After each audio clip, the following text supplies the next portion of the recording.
Wait, oh, okay now. Hi everybody. Julie's making a video of me making crepes. It's something that we've done in our family for years. I start out with an egg or an egg and a half per person. Since it's just me and Julie, you see 3 eggs. 3 eggs. And then the sugar, I used to put a 1/4 cup of sugar per person, but currently I've been putting about 1/8 of a cup. Then I pour in the oil, so it's an amount equivalent to kind of like half as much egg to 2/3 as much egg there is, until it looks right. I'm sorry, but that's what you do. Next, we need to get vanilla. Vanilla is very important, at least to me. And while I'm there, I'll go get out the flour, have that ready. And I use whole wheat flour as well. Whole wheat flour adds a special sparkle to it. So let me go get the vanilla. And while I'm getting vanilla, I'm also going to get some nutmeg, because nutmeg is my secret spice. So secret we can't find it in our cupboard often. It's the spice that gives a special sparkle to the flavors of the crepe. And I think that's important, to add a little sparkle. So, let me add the vanilla into the sugar. Now, why do I do that? When I was in France, Belgium, learning how to make crepes, we didn't buy a vanilla extract. What we did is we bought vanilla sugar. So the first step was to put the sugar, vanilla sugar, in with the eggs and the oils. And so we mix it together. See? And I like mixing it so it's nice and uniform, because one of the key things you want to do with crepes is make sure you get rid of all the lumps. Next we add flour. And flour we add, a 1/2 cup per person, but me and Julie aren't that hungry, so we're going to put slightly less than 1/2 cup. And we're going to add whole wheat flour. Whole wheat flour just makes the whole thing a little special. In France they use buckwheat. Then let me add the nutmeg, and there's something I forgot. I almost forgot the salt. A lot of the recipes don't call for salt, but I really like the salt. It rounds out the flavor, so I add the salt. But there's nutmeg. You have to kind of make sure it's dispersed and ground up. And so my beautiful camera assistant is giving me the salt. So let's shake up the salt. There's a big lump in there. Let's pour it in carefully so we don't get the big lump.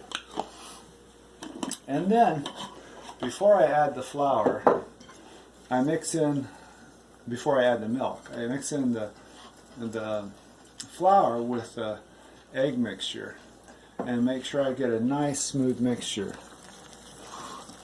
That smooth mixture is important because, once again, you're going to be pouring out a very small, thin layer of batter on the pan, and that small, thin layer doesn't want to have any lumps. And so I try to make sure there's no lumps any step of the way. See how it's nice and smooth? It's a little elasticy too, which makes for a batter that holds together a little better. Now let's add the milk. How much milk? That's a good question. I'm never quite sure.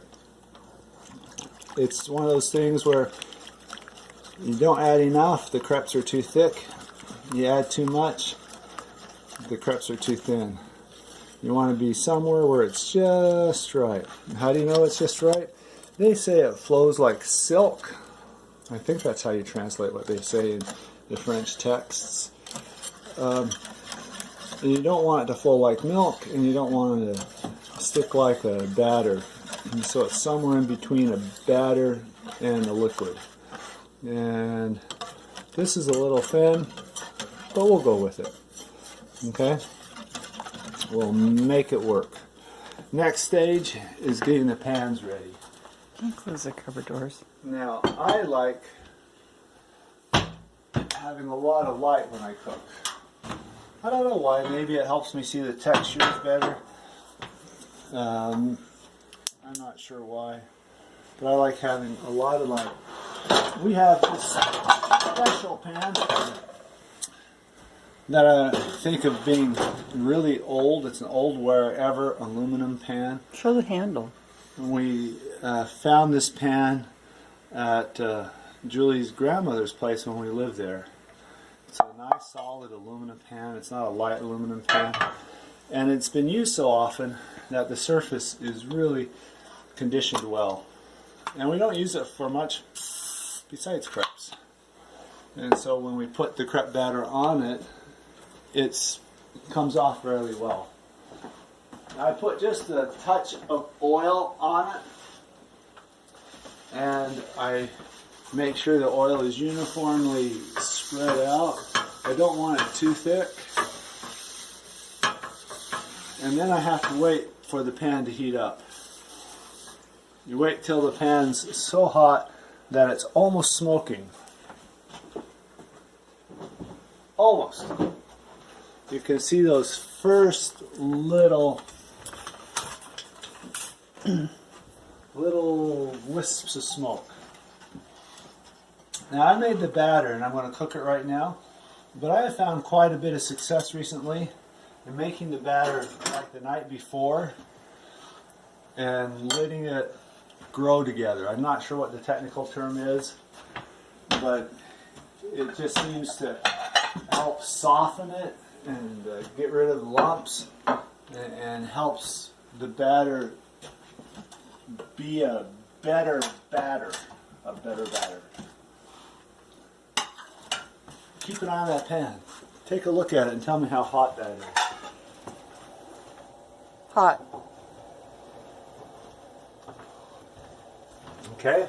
There's no way that they can tell. Well, it's not yet. One of the things you'll note when it starts to get hot is that the oil, even though it's just a very thin layer, will start to form little cells. Okay? And it's not there yet. It's really hard to tell with the camera. Mm-hmm. Well, you have to look at the reflection. And I don't know where you see the reflection on the camera, but if you look at the reflection, you'll start to see the oil start to move around on the surface. And now I can see a little bit of smoke. And so I'm going to get it going. Here comes the first crepe. You hear that sound? That means that the pan was just the right temperature. You want to hear that sizzle. And I can tell the batter was a little thin. You see those spots that were left? That was because the batter was a little thin. Now I get a spoon to lift up the edges from the side of the pan. Not everybody has their favorite spoons, don't you? And so you get your spoon, you wait for the edges just to turn a little brown, and you can just lift them just lightly off. Then you use your fingers and flip it over. Now, did you see that? I'll show you to you again. Okay? First off, I have to let the sizzle, which says there's still moisture in it, kind of finish sizzling. But you don't want it to cook too long, because if you let it cook too long, you dry it out. So that one was just about right. Okay, we're ready for the next one. I get the batter. Wait. We're ready for the next one. I get the batter, spread it around. I kind of rotate the pan as I do it.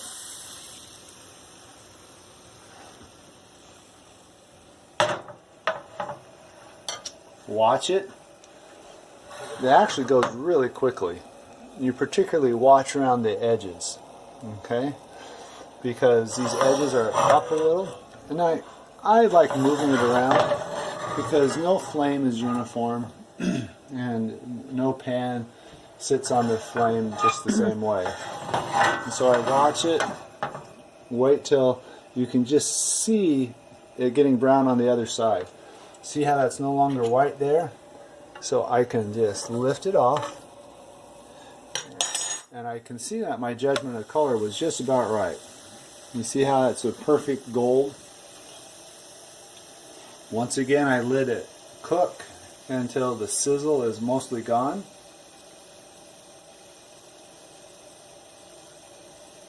Still sounds like it's sizzling to me. How about you? Ah, there. Then, we didn't look at the underside, but you can see the underside. And instantly, they're hot. So anyway, I'm not quite Julia Childs, although she was 6'1", 6'2". She was tall, and she loved French cooking. And I'm not really as enthusiastic about French cooking as she is, or was, but I do like making crepes. So bon appetit.